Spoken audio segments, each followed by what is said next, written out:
Allá es donde las jaivas y todo eso. Los mariscos son muy buenos allá. ¿No? Qué bueno, muchas felicidades por esta gran noticia que nos hacen. Y bueno, vamos a comenzar con este tiempo. Fíjate, estaba yo estudiando este pasaje y algo que me llamaba mucho la atención es, y si tú ves a tu alrededor, si tú te fijas en todas las personas que están contigo, o que están enfrente de ti, o al lado de ti, o tu misma pareja que tienes ahí a un lado, vas a notar algo extraordinario, vas a notar una diversidad, ¿sí? Una diversidad muy grande, justo con el que tienes a un lado, incluso tu hermano mismo, vas a encontrar una diversidad en cuanto a pensamientos, opiniones, cultura, quizá, tradiciones, ¿sí? Y una diversidad muy grande dentro de solamente esta iglesia, ¿sí? Si tú te pones a pensar, es muy diferente el que tienes a un lado de ti. Ahora, piensa en la iglesia, no solamente la promesa, la iglesia de todo el valle, o la iglesia universal. Te puedes poner a pensar, ¿qué diferente eres tú de la iglesia de China, por ejemplo? O de la iglesia de Europa, la iglesia de África, todas esas costumbres, pensamientos, tradiciones que ellos tienen, ideas que ellos manejan, incluso siendo creyentes, ¿no? Somos muy diferentes. ¿Estás de acuerdo? ¿Sí? Pero esa diversidad, mi hermano, lo que hace realmente es reflejar el poder de Cristo para llevar a personas bastante diferentes a una misma unidad espiritual. Porque Él nos ha llevado a ti y a mí a esa unidad, aunque somos completamente diferentes. Aunque tengamos pensamientos, costumbres, tradiciones completamente diferentes, Él nos trajo y nos ha llevado a una unidad espiritual verdadera. Ahora, en muchos de los casos, Satanás se vale de esa diversidad para crear divisiones y amenaza la unidad. ¿Sí? Satanás toma todo eso que para ti y para mí es diferente, lo agarra y comienza a hacer conflictos y comienza a hacer distinciones entre nosotros, lo que puede causar división. ¿Sí? Las diferencias religiosas, las diferencias entre opiniones, las diferencias entre pensamientos provoca división. Y en lugar de enfocarnos en lo que nos une, que es Cristo, nos enfocamos en lo que nos separa, en todas esas diferencias. Y la iglesia comienza a desunirse. La iglesia comienza a separarse, comienza a haber problemas. Tenemos que saber, hermano, dentro de esto, que la Biblia es muy clara. Es muy precisa la Biblia y práctica en cuanto a mandamientos. ¿Sí me explico? La Biblia te habla muy claramente en cuanto a mandamientos, en cuanto a doctrina y en cuanto a práctica. Nosotros como creyentes tenemos la obligación de someternos a todas esas obligaciones, a todos esos mandamientos, a la doctrina bíblica y a la práctica bíblica. Sin embargo, hay cuestiones secundarias para la vida cristiana. Y las vamos a llamar así, cuestiones secundarias. Y esas cuestiones secundarias realmente no determinan la santidad o la falta de ella de ningún creyente. Pero nosotros la hemos catalogado como algo que identifica tu santidad o la falta de ella.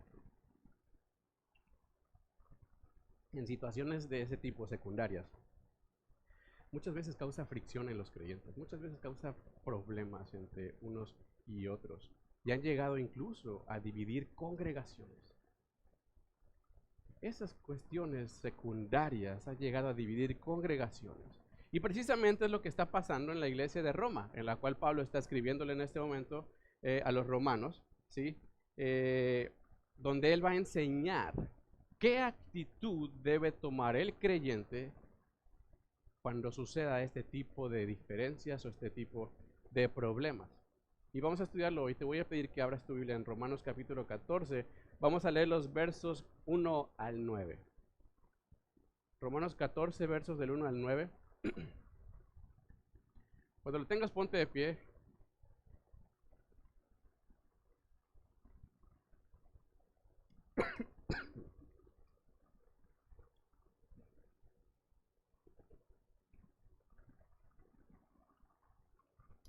Yo voy a leer la nueva traducción viviente. Si tienes esa, léela conmigo. Si tienes una diferente, sígueme con tu vista, por favor. Romanos capítulo 14, Pablo escribió en el versículo 1 al 9.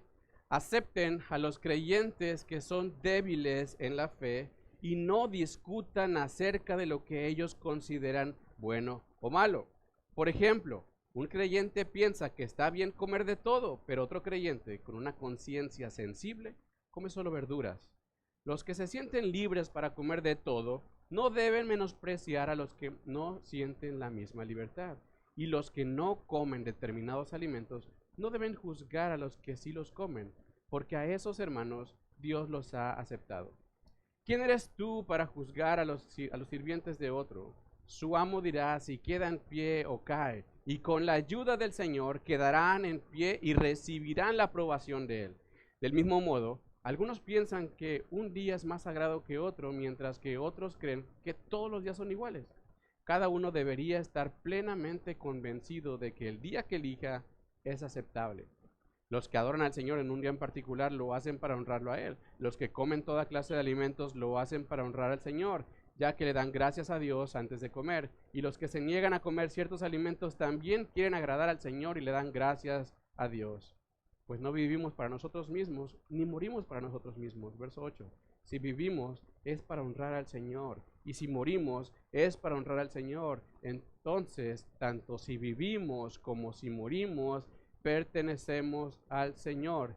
Cristo murió y resucitó con ese propósito, ser Señor de los vivos y de los muertos. Acompáñame en oración. Amado Dios, queremos darte gracias por tu palabra. Gracias, Señor, por tomar a la imperfección de nuestra vida, Padre Santo, y mostrarnos la perfección en Cristo a través de tu palabra. Señor, agradecemos tanto tu amor para con nosotros. Oramos para que este estudio, Señor, para que ahora que vamos a entrar un poco más de lleno, un poco más profundo a tu palabra, sea de bendición, Señor, como ese bálsamo a nuestro corazón y que nos ayude a vivir la vida cristiana. Tú nos has llamado, Señor, a ser luz. Tú nos has llamado a ser un solo cuerpo, Padre Santo. Muchas veces nosotros hemos trabajado para dividir ese cuerpo. Ayúdanos, Señor, a entender cuál es tu propósito en nosotros y qué es lo que quieres que vivamos, Señor, a partir de tu palabra. Señor, ayúdanos, que sea la palabra la que nos confronte, que sea tu palabra la que nos lleve y nos haga caminar, Señor. En Cristo Jesús oramos. Amén. Toma tu lugar. Fíjate, comienza el versículo 1 diciendo, Pablo, acepten a los creyentes que son débiles en la fe. La palabra griega para acepten realmente significa o tiene el sentido como que recibe o da la bienvenida, ¿no? Y lo que está esperando Pablo con esta frase es como que haz compañero, ¿sí? Como que lo hagas parte de ti. Entonces, con esto en mente, te puedes preguntar tú, bueno, ¿y a quiénes hay que hacerle esto? Sigue diciendo Pablo, ¿a quiénes? A los creyentes que son débiles en la fe. Más bien se pudiera entender como alguien que está flaco. Cuando dice débil, te puedes tú pensar en alguien que está flaco de fe, ¿sí? Y no está hablando de aquel que es flaco en la verdad creída, ¿no? En la verdad que le salvó. No está hablando de esa fe, sino aquel cuya fe necesita ser afirmada y ampliada, ya que vive con estándares limitados en su fe. Porque recuerden que muchos de nosotros, sino es que todos nosotros venimos con trasfondos diferentes, culturas diferentes, tradiciones diferentes, religiones diferentes, y venimos con un estándar de fe, y cuando llegamos al cristianismo, muchas veces nos quedamos así, de esa forma. ¿Quiénes pueden ser débiles de fe? ¿Sí? Vamos a ver, mira. Un débil de fe puede ser, número uno, un creyente inmaduro en la fe o nuevo. Alguien que sea nuevo, que acaba de llegar al evangelio, que no tiene mucho conocimiento, se puede considerar un débil de fe, ¿ok? Número dos, un cristiano que ha recibido poca instrucción y por lo tanto tiene muchas dudas tocante a la fe que profesa. Porque a veces nos llenamos nada más de instrucciones, pero no entendemos por qué hacemos eso, hacemos lo que hacemos. Entonces, también un débil de fe puede ser alguien que no ha sido instruido. Y la iglesia, mi hermano, está llena de esas personas. ¿Por qué? Porque nos enfocamos muchas veces solamente en compartir el evangelio y ok, creen y ahí los dejamos, ¿no? Muchas veces ahí se quedan, ya no les hacemos caso, los dejamos a la deriva. ¿Sabes qué? Esas personas no por creer ya cambió todo su panorama, ya cambió todo su pensamiento. Es necesario que todos recibamos un tipo de instrucción en la palabra de Dios para madurar. Entonces hay muchas personas como las que acabamos de mencionar que se quedan en ese momento solamente, ¿verdad? Que no hay un crecimiento, una instrucción, y tiene todavía muchas dudas sobre la fe que él mismo profesa. Y número 3, también un débil de fe puede ser un cristiano que no ha confiado plenamente en Dios. ¿Qué quiere decir esto? O sea, que no ha aprendido a depender completamente de Dios. Todavía sigue confiando en sus propias fuerzas, sus propias capacidades. Hay mentalidades, y yo he escuchado, no, Dios no va a venir a suplir esa tontería de mi parte, yo me voy a hacer cargo de esto, ¿no? O no, Dios no creo que pueda ayudarme con este problema.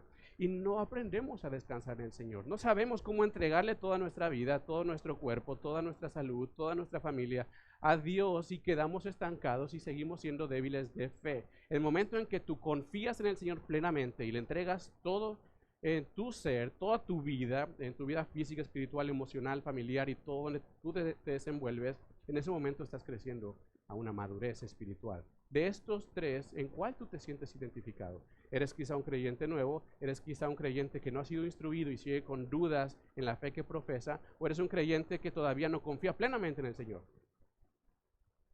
Entonces puedes considerarte un débil de fe. No estoy diciendo que sea malo, ¿ok? No está hablando Pablo de que es malo ser débil de fe, pero sí necesitamos identificar dónde estamos posicionados. Y todo esto pasa, mis hermanos, porque todos aquí venimos de trasfondos religiosos y costumbres diferentes. En nuestra vida anterior, todos traemos cargando en nuestra maleta, en nuestra mochila, tradiciones, costumbres, pensamientos y todo lo que nos han vendido y nos han metido en nuestro corazón, ¿sí? Antes de que conociéramos a Cristo, y muchas de estas personas realmente son incapaces de dejar o de soltar todo eso que traen cargando. Les gusta andar cargando con esa mochila de tradiciones, de ritos, de costumbres. Y ahí lo traen y tú lo puedes ver. ¿Sí? Puedes ver muchas personas que siguen con esos pensamientos, que siguen con esa mentalidad y no pueden soltarlo porque piensan o creen que es algo que todavía necesitan seguir haciendo. Seguimos débiles. En este caso del que acabamos de leer en Roma, ¿sí? Debemos de saber que en la iglesia de Roma había creyentes que eran judíos, ¿ok? Había creyentes que venían de un trasfondo judío, un trasfondo que era muy religioso, tenía muchas costumbres, muchas tradiciones, muchos ritos, tenía cargando todo esto, y ellos se sentían obligados a continuar con ciertas ceremonias, como por ejemplo, qué comer, qué no comer, qué día guardar, qué día no guardar, ¿sí? Si observaban el sábado, si tenían que seguir ofreciendo sacrificios en el templo, y todos o la mayoría de ellos seguían con esta mentalidad, seguían con estos pensamientos, y cada paso que daban en su vida era todavía atados a estos pensamientos. También dentro de esa iglesia había personas que no eran judíos, pero venían de ese contexto romano, que sabemos que era un contexto pagano, era un contexto donde había muchos ídolos, muchos dioses, y hacían también muchas tradiciones y ritos, ¿sí? Y parte del tema pagano era también precisamente el tema de la comida. ¿Por qué? Porque ellos sacrificaban animales también a sus dioses y los ponían en altares. Entonces, la comida, esa carne, después de ofrecerla, se la comían. Y este era un tema también de controversia, si se podía comer o no se podía comer. Ellos pensaban que si lo comían, se manchaban completo de pecado porque ya había sido ofrecido. Y es la mentalidad con la que llegan a la iglesia. Ahora, ambos tipos de creyentes, judíos y no judíos, de los cuales estamos viendo en esta iglesia, tenían conciencias muy sensibles en esta área. Muy sensibles en qué sí puedo hacer y qué no puedo hacer. Y todavía no tenían la madurez suficiente como para ser libres de esas convicciones. Estamos hablando de lo que los ataba de su vida religiosa anterior y que seguían cargándolo ahora que estaban en Cristo. A estos, Pablo los cataloga como débiles de fe, y la iglesia de Roma había débiles de fe al igual que en nuestra iglesia hoy. También hay débiles de fe en este caso. La pregunta es, ¿qué hacemos con ellos? ¿Qué se hace con estas personas que son débiles de fe todavía? Es necesario, dice Pablo aquí, que a estos se les reciba. ¿Sí? Es necesario que a estos se les dé la bienvenida en nuestra vida, que sean parte y hacerlos parte de nuestra vida, porque muchas veces lo que se hace es completamente lo contrario y se separan. A esos nuevos, allá ponlos, ¿no? Y se les rechaza lejos de abrazarlos. Tenemos que hacer parte de nosotros, dice el versículo 1, reciban a los débiles en la fe y no discutan acerca de lo que ellos consideran bueno o malo. No discutamos acerca de lo que estas personas o estos débiles de fe creen que es bueno o es malo. El débil en la fe debe de ser recibido, pero no con el propósito de involucrarlo, dice Pablo, en discusiones acerca de opiniones religiosas, acerca de qué está bien y qué está mal sobre lo religioso. ¿Cuáles son tus pensamientos versus cuáles son mis pensamientos? Y ver cuáles son mayores o tienen más peso bíblico o tienen más apoyo de la congregación o de la iglesia en sí. La palabra discutir que utiliza aquí Pablo significa hacer distinción, ¿sí? O sea, mostrarle la diferencia entre uno y otro. Pablo dice que no debes de buscar hacer distinciones entre nuestros pensamientos, sino más bien recibirlos y ayudarnos mutuamente en amor para crecer juntos. Todo lo contrario a dividir es lo que está buscando Pablo, que es la unidad.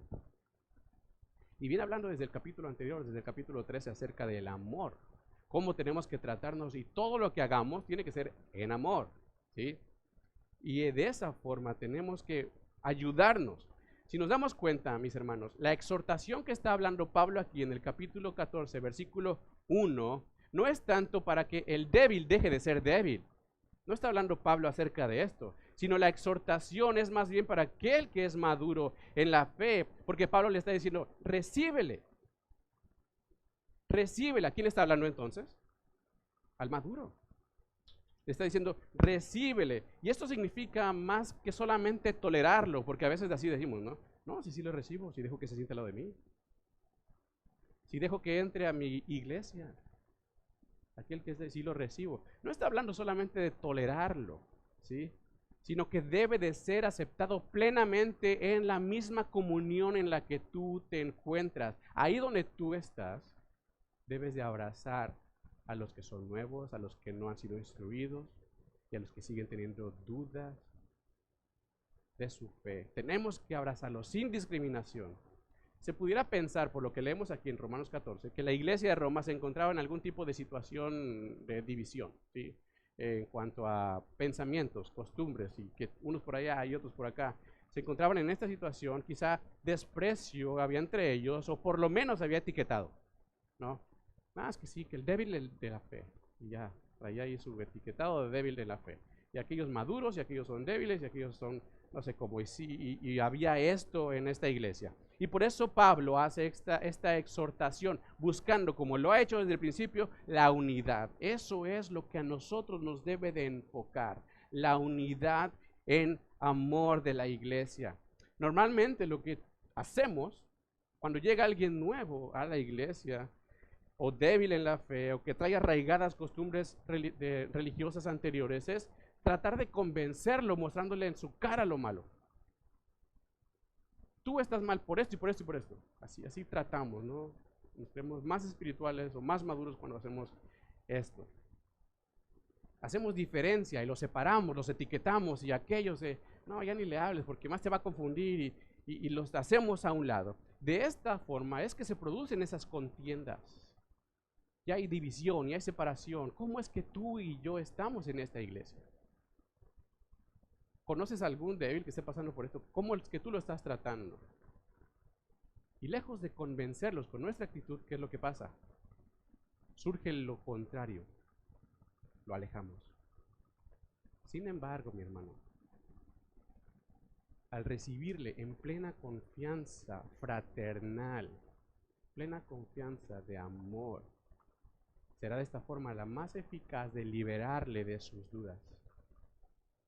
Cuando le rechazamos, cuando no le consideramos, va a seguir con sus dudas, va a seguir con sus pensamientos anteriores, va a seguir haciendo cosas que quizá no estén bien. Pero cuando tú y yo les venimos y les abrazamos y los hacemos parte de nosotros, es la mejor forma de liberarle. ¿Por qué? Porque él se va a abrir su corazón, te va a entregar, sabes que estoy batallando en esto y tú vas a poder ayudarle. Entonces hay una forma de hacerlo, es en amor, para ayudar con sus dudas. Dime tú, ¿quién no ha llegado con dudas a la iglesia? Yo creo que todos, ¿no? Venimos batallando con estas cosas, dudas sobre la vestimenta, dudas sobre lo que se come, dudas sobre los días de iglesia, el tipo de alabanza, que si el maquillaje, que si el pelo largo, que si la falda larga, que si la manga larga, que si la lengua larga, etcétera, etcétera, etcétera. Y todos estos son temas, hermanos, que, como va a decir más adelante, deben de ser de su propia conciencia atendidos. Cada uno de tú y yo debemos de atenderlos con nuestra propia conciencia delante de Dios. Todos esos temas secundarios. Por ejemplo, dice el versículo 2 al 4. Un creyente piensa que está bien comer de todo, pero otro creyente con una conciencia sensible come solamente verduras. Verso 3. Los que se sienten libres para comer de todo no deben menospreciar a los que no sienten la misma libertad. Y los que no comen determinados alimentos no deben juzgar a los que sí los comen, porque a esos hermanos Dios los ha aceptado. Verso 4. ¿Quién eres tú para juzgar a los sirvientes de otro?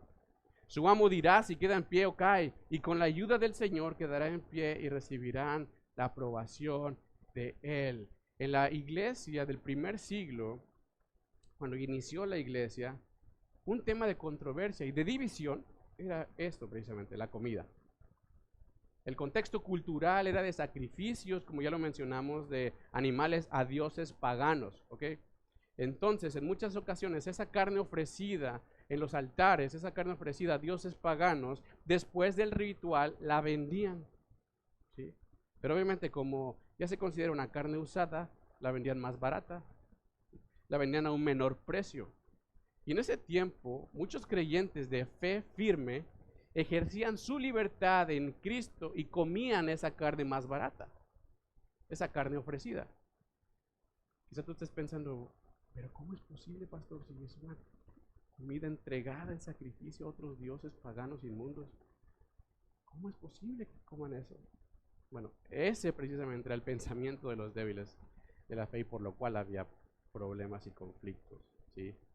Era el mismo. Ellos decían que no querían contaminarse y por eso, como dice el verso 2, solamente comían legumbres. Prefiero comer solamente legumbres a contaminarme con esa comida pagana. Y aunque, hermanos, parezca un tema sin importancia, ¿sí? Un tema, como ya dijimos, secundario, había división en la iglesia por este asunto. Había problemas. La unidad que se busca en Cristo no se estaba ejerciendo. Los que comían criticaban a los que no comían y los catalogaban como religiosos fanáticos, y los que se abstenían tachaban de pecadores impuros a los que sí comían. Había ahí un problema. El enemigo, mi hermano, utiliza cualquier tema de conciencia para dividir. Y si no se pone atención, muy probablemente gane la batalla. Yo recuerdo en México, no sé si aquí pase, creo que no he visto en el tiempo que he estado acá, pero cada año en México que se celebra el Día de Muertos, ¿sí? ¿Te acuerdas? Que se pone altar y que ofrecen ahí comida, tamales, cerveza, etcétera, mandarinas y de todo, ¿no? El pancito, claro, sí. Allá se acostumbra a eso. Y muchas personas, después de esos días, se comen esa comida, o la ofrecen, o la regalan, o hacen una fiesta, invitan y comen de todo eso, ¿no? ¿Tú qué harías en ese caso? O sea, si a ti te la regalan, si a ti te ofrecen, ¿qué harías en ese caso? ¿La aceptas o la rechazas? Pregunta, ¿y si la aceptas, por qué la aceptas? Y si la rechazas, ¿por qué la rechazas? A nosotros llegaron a ofrecernos comida y ofrecida, tamales de todo tipo, ya sabes, ¿no? Pan con chocolate, mandarina, ¿sí? Pero nos dábamos cuenta que muchas de esas veces lo hacían solamente para ver cómo reaccionábamos, o sea, qué hacíamos, ¿sí? Como para juzgar y para probar. La pregunta es, si lo haces, ¿por qué lo haces? Y si no lo haces, ¿por qué no lo haces? ¿Sí? Sea una cosa o sea otra, el creyente siempre lo que debemos de hacer es reflejar amor. Reflejar amor hacia el otro en todo sentido. Pablo dice en el verso 3, que uno no menosprecie y que el otro no juzgue. ¿Sí? Si tú comes, no menosprecies al que no come. Y menospreciar significa quitarle aprecio, restarle aprecio o que cambie tu sentir por esa persona. Eso es menospreciar. ¿Sí? Y si no comes, dice Pablo, no juzgues en el sentido de condenar al que sí lo hace. Tu fe, mi hermano, al hacerlo o al no hacerlo, porque también se requiere fe para no comer, no te califica para juzgar a tu hermano. No te da la autoridad a ti para juzgar a tu hermano en este caso. En ningún momento Dios nos trata de esa forma. En ningún momento Dios separa. ¿Por qué nosotros menospreciamos y por qué nosotros juzgamos entonces? Pablo está utilizando estos dos términos que están ahí en tu boletín también. Menospreciar y juzgar como sinónimo. Los fuertes de fe, ¿sí?, sienten menosprecio hacia los débiles de fe porque los consideran legalistas, y al lado contrario, mientras los débiles de fe juzgan a los fuertes como irresponsables y hasta depravados. Juzgan y menosprecian. Y hay un problema y hay un conflicto ahí. Hay un enfoque desviado aquí. Quizá tú no lo notas, pero mucho de esto vemos hoy día en nuestra iglesia. Quizá no exactamente comida, pero sí de muchos sentidos seguimos nosotros unos a otros, juzgamos y menospreciamos a nuestro hermano. Y sabes que la unidad de la iglesia se está dividiendo. ¿Sí?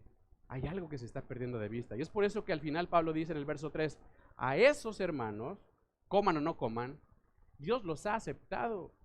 Dios los ha hecho partes de Él. Nosotros nos enfocamos en nuestras diferencias con el hermano y no nos enfocamos en entender que a Dios ya nos ha aceptado a todos nosotros. Eso debería de unirnos. Cristo, el que nos unió, el que nos hizo parte de Él mismo. No menosprecies, no juzgues a tus hermanos, porque así Dios les ha recibido. Entonces, ¿por qué nosotros no podemos darnos la bienvenida unos a otros? ¿Por qué no podemos nosotros hacernos parte del otro, hacernos compañeros de los demás? Y estamos pensando solamente en lo que hace, lo que a nuestro criterio está mal.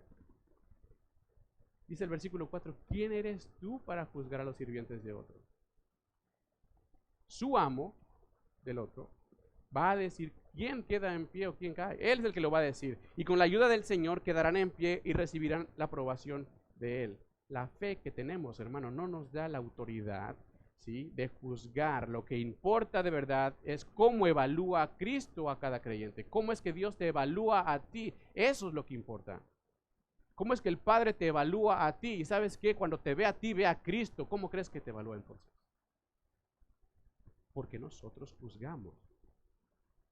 Romanos 8, 33 y 34 dice, ¿quién se atreve a acusarnos a nosotros, a quienes Dios ha elegido para sí? Nadie, porque Dios mismo nos puso en relación correcta con Él. 34, entonces, ¿quién nos condenará? Nadie, porque Cristo Jesús murió por nosotros y resucitó por nosotros y está sentado en un lugar de honor a la derecha de Dios e intercede por nosotros. Eso es algo hermoso y maravilloso para ti y para mí, que debería de animarnos a vivir una vida cristiana correcta en unidad con nuestros hermanos. Porque ¿sabes qué? A los ojos del Señor estamos en una relación correcta con Él. Dice el versículo 34. Y Él nos mantiene de esa forma. Termina diciendo el verso 4 de Romanos 14, con la ayuda del Señor estarán firmes. La palabra estarán firmes está en futuro pasivo, y a mí me encanta ver la gramática de esto. ¿Tú sabes lo que significa que esté en pasivo un verbo? Los verbos son acciones, ¿estamos de acuerdo? Los verbos son brincar, correr, nadar, jugar, ¿sí? Son acciones. Y cuando se encuentran en pasivo, es una acción que alguien más hace en uno, ¿sí? Es una acción que alguien más hace en mí. Por ejemplo, cuando digo yo me baño, es un verbo que está en voz activa, yo estoy haciendo la acción. Pero si digo yo soy bañado, ¿cómo está? Está en voz pasiva. Alguien más está haciendo la acción en mí. La importancia, mi hermano, de tomar esta gramática en cuenta es por algo hermoso. Aquí lo que nos está diciendo Pablo es que esa acción de permanecer firmes no es por tu fuerza, ni por tu capacidad, ni porque tú puedas o quieras hacerlo. Aquí nos está diciendo que el que nos sostiene y el que nos hará estar firmes a pesar de nuestro pecado y de nuestras fallas y de nuestra insuficiencia es Cristo. Es Él. Agárrate de todos los pasivos de la Biblia, porque es el que nos da la seguridad de que no es por tus fuerzas. A veces nosotros fallamos y somos malos en muchas de las cosas, pero aquí nos dice que Él es el que nos sostendrá. Entonces, si Dios es quien nos mantiene en pie, nadie debe de juzgar por otras cosas secundarias, ya que no afecta nuestra posición con Dios. ¿Por qué? Porque Él es el que nos sostiene y nos hará estar firmes. Él es el Señor. ¿Por qué juzgamos entonces? Los que son débiles de fe, su Señor les hará permanecer firmes, aunque hoy sean débiles, dice Pablo. Estamos hablando de una permanencia perpetua, eterna. Está hablando aquí Pablo del problema que hay entre menospreciar y juzgar a causa de qué comen y qué no comen. Pero no solamente había ese problema en la iglesia, sino también se vuelve un problema de qué día guardar, ¿sí? ¿Qué día debían ellos observar? Dice el versículo 5. Del mismo modo, algunos piensan que un día es más sagrado que otro, mientras que otros creen que todos los días son iguales. Cada uno debería estar plenamente convencido de que el día que elija es aceptable. Y esto es por lo mismo que traen cargando muchas personas, por lo mismo que de lo que vienen. Recordemos que aquí estamos hablándole a una iglesia con contexto de creyentes judíos, y ellos tenían en su mente que había días que debían de guardar, como el sábado y otros días religiosos y de ceremonias asociados con el judaísmo. Y al mismo tiempo, los que no eran judíos y estaban dentro de la misma iglesia también tenían otro tipo de ceremonias y días de guardar y venían con costumbres. Estamos hablando de lo que traemos en la mochila todos los que venimos al cristianismo, ya venimos de antes. Si vienes de un contexto católico, ¿sí?, tú vas a llegar con muchas dificultades en cuanto a diferencias de creencias. Por ejemplo, no sé si te pasó que todavía pasabas frente a la iglesia y te persinabas, ¿no? ¿Por qué te persignan? ¿Sabes por qué lo hacían? A veces ni siquiera sabemos por qué lo hacemos, pero lo hacemos, ¿verdad? O el día, el 12 de diciembre, y hacemos muchas cosas que veníamos trayendo de antes y seguimos batallando con esto. Aquí venían con este contexto, con esta información en su cabeza y en su corazón y batallaban, ¿sí? Estos judíos y estos gentiles que todavía traían lo de los días que guardar eran los que Pablo los llama también débiles de fe. Y estos, al ver que otros no creían y no guardaban los días y no querían hacer nada de estas tradiciones y estas religiosidades, surgía el mismo conflicto. ¿Cuál era ese conflicto? Menosprecio y juzgar. Seguían peleando, batallando y dividiéndose de la misma forma, ¿sí? Hermanos, en cuanto a los días que se guardan y los días que no se guardan, realmente no hay algo que ofenda al Señor si tú lo guardas o no lo guardas. Si tú comes cierta comida o no comes cierta comida, no hay nada que ofenda al Señor. Pablo lo que dice es que cada uno, si lees el versículo 5, cada uno esté plenamente convencido en su propia mente. Pablo aquí está hablando de la conciencia. Y es un tema que me gustaría ampliar un poquito más, ¿sí?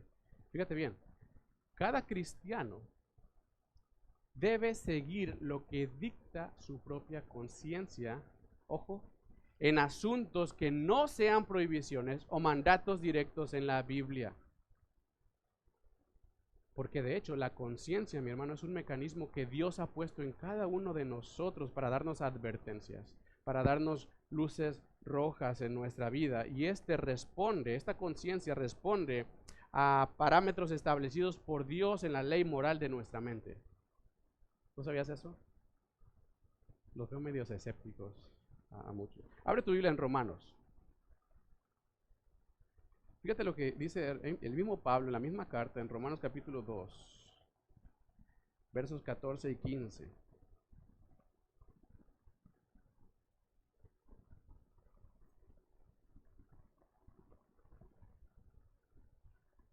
Romanos 2, 14 y 15.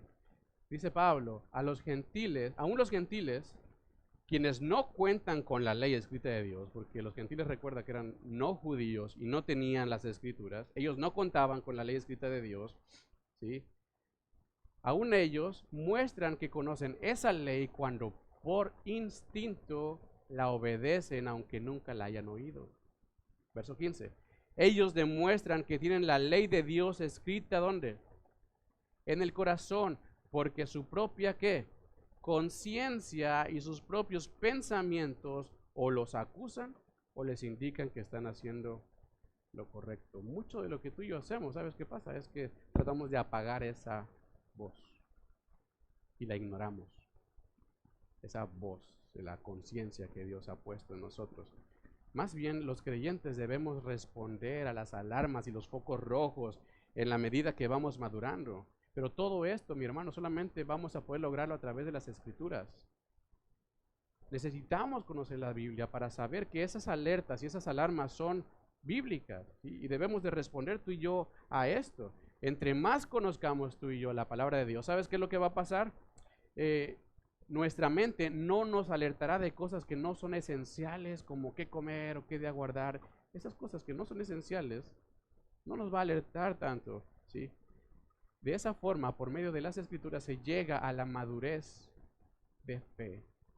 Toda decisión que tú y yo tomemos debe de estar basada en el pleno convencimiento de mi mente mediante una fe congruente a la palabra de Dios. Debe estar nuestra mente completamente convencida, ¿sí?, de la fe congruente a la palabra de Dios. La palabra de Dios es mi filtro. Y ahí llegamos a la madurez de la fe. En el verso 6, Pablo nos muestra el objetivo del por qué hacemos lo que hacemos. Fíjate lo que dice el versículo 6. Los que adoran al Señor, un día en particular, lo hacen para, fíjate, cuando dice para es con un propósito. Lo hacen con el propósito de ¿qué?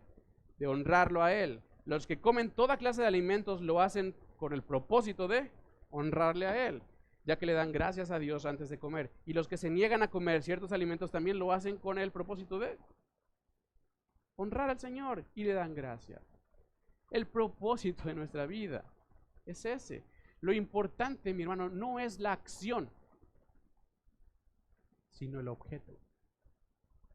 Si no viola ningún mandato específico o directo de la palabra de Dios, no importa qué haga, sino para quién lo hago. ¿Me explico? Si no estoy violando ningún mandato directo de la palabra de Dios, no importa yo lo que haga, sino lo que sí importa es para quién lo hago.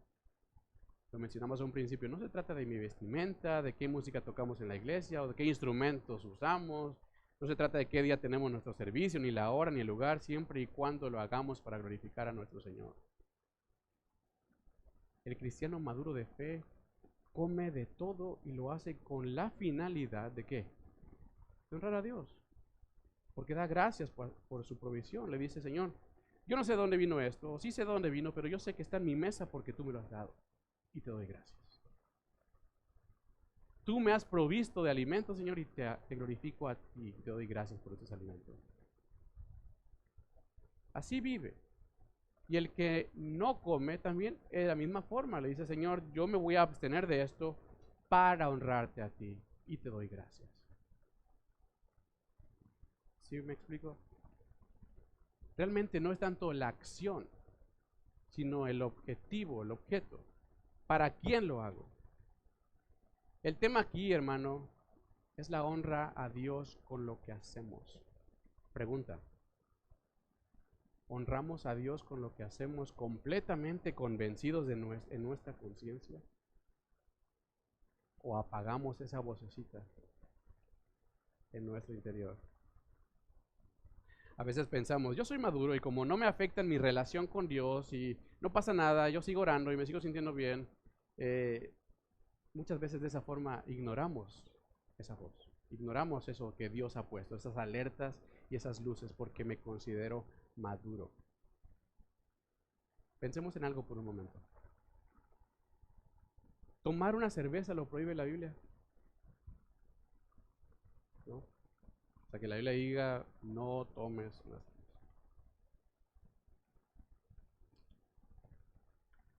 Pero, que no dice que no tomes una cerveza, pero, honra a Dios.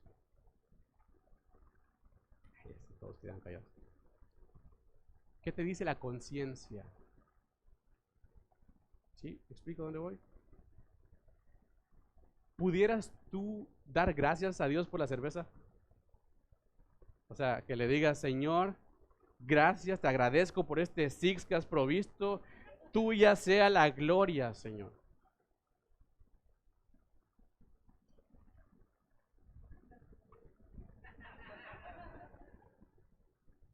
Hermano, si tú puedes orar de esa forma y no sientes nada, amén.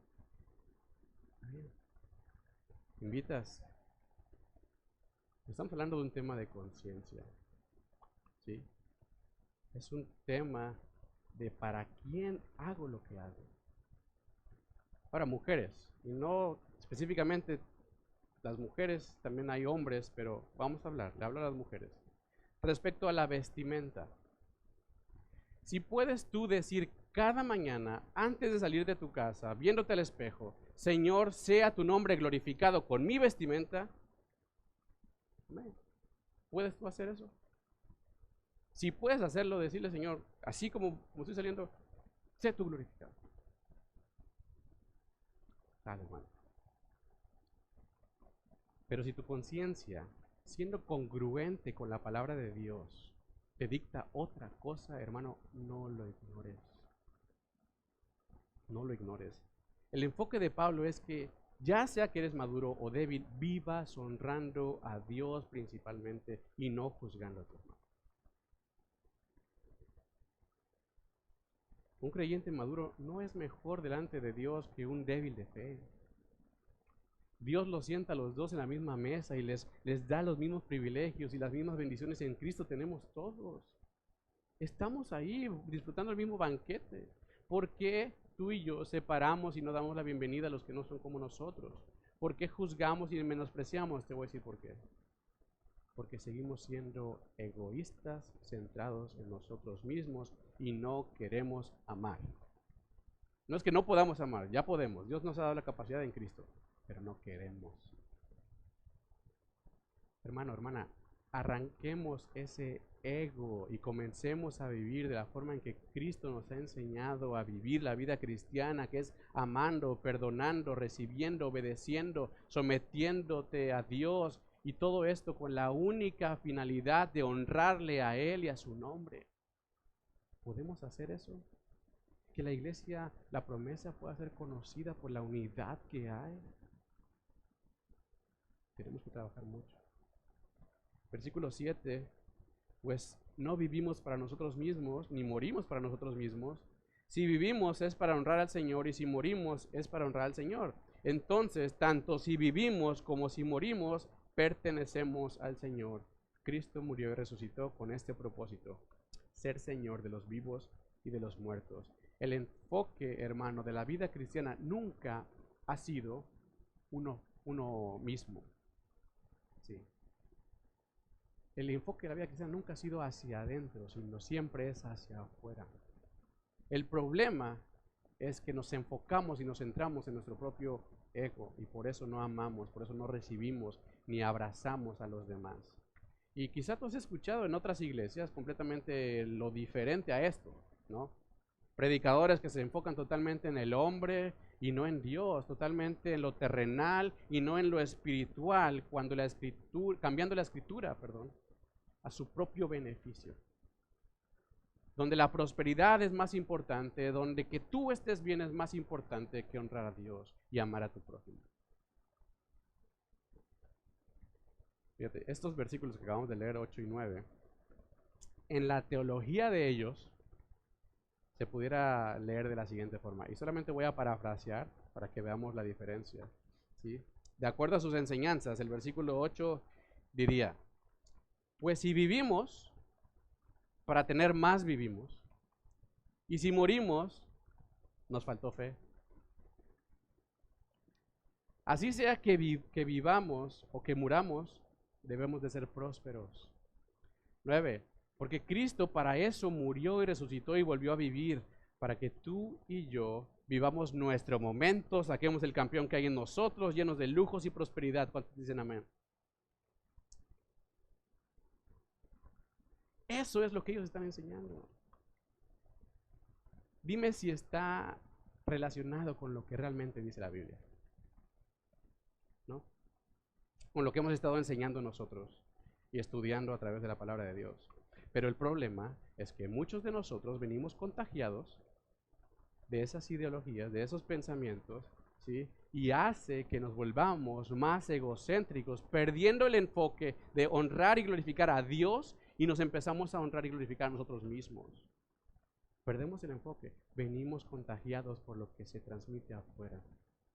Debemos regresar a las Escrituras tú y yo. En lugar de enfocar mi honra a Dios, enfoco la honra a mí mismo. Porque si vivimos, para el Señor vivimos, y si morimos, para el Señor morimos. El vivir o el morir, hermanos, no depende de nosotros. No depende de ti, de mí, de nuestras capacidades, sino de la voluntad soberana del Señor. Porque, como dice el versículo 8, del Señor somos.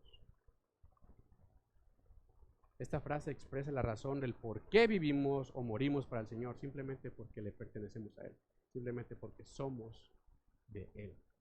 Él es nuestro dueño y Él tiene soberanía en nuestra vida. Si tú vives, vives por Él y para Él. Si tú mueres, mueres por Él y para Él. Él se encarga de nosotros. Versículo 9. Para esto Cristo murió y resucitó y volvió a vivir para ser Señor de los vivos como de los muertos. Hermano,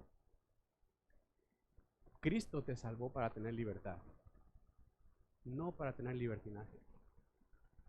Él sigue siendo tu Señor todos los días, no solamente cuando te salvó, no solamente en el momento en que te rescató fue tu Señor. Él sigue siendo tu Señor. ¿Cómo le está respondiendo?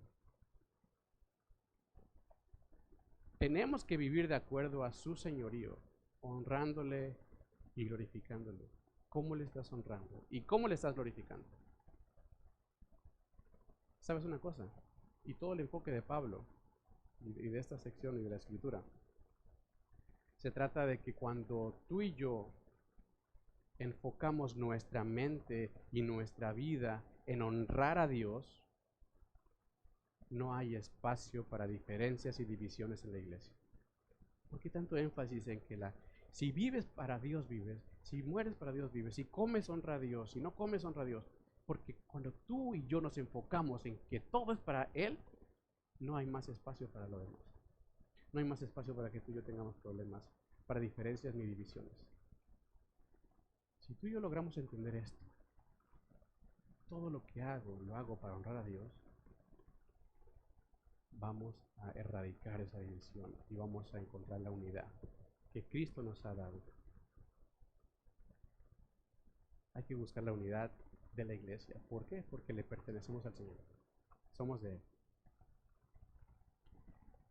Yo no sé si hay alguna diferencia o dificultad que tengamos en este momento con algún hermano, con algún familiar, pero el Señor nos invita y nos llama a que busquemos la unidad de la iglesia y de esa forma le glorifiquemos. Piensa en cualquier problema o dificultad que tengas con tu hermano, con tu pastor, con tu líder. Vamos a buscar la unidad en Cristo para gloria y honra de su nombre. Si hay algo que a ti no te termina de convencer de que es que ¿por qué no usa corbata el pastor cuando predica? Hermano, podemos arreglarlo. Regálame una corbata y me la pongo. ¿Por qué se maquillan? ¿Por qué hacen esto? Hermano, vamos a orar y a buscar la unidad de la iglesia. Enfoquémonos en Cristo y vivamos en la riqueza de su amor. Cierra tus ojos si quiero que oremos. Amado Dios, te doy gracias por tu palabra, porque nos has dado, Señor, tanto de qué aprender, tantas fallas que nos muestra, Señor, que hemos hecho, que seguimos haciendo.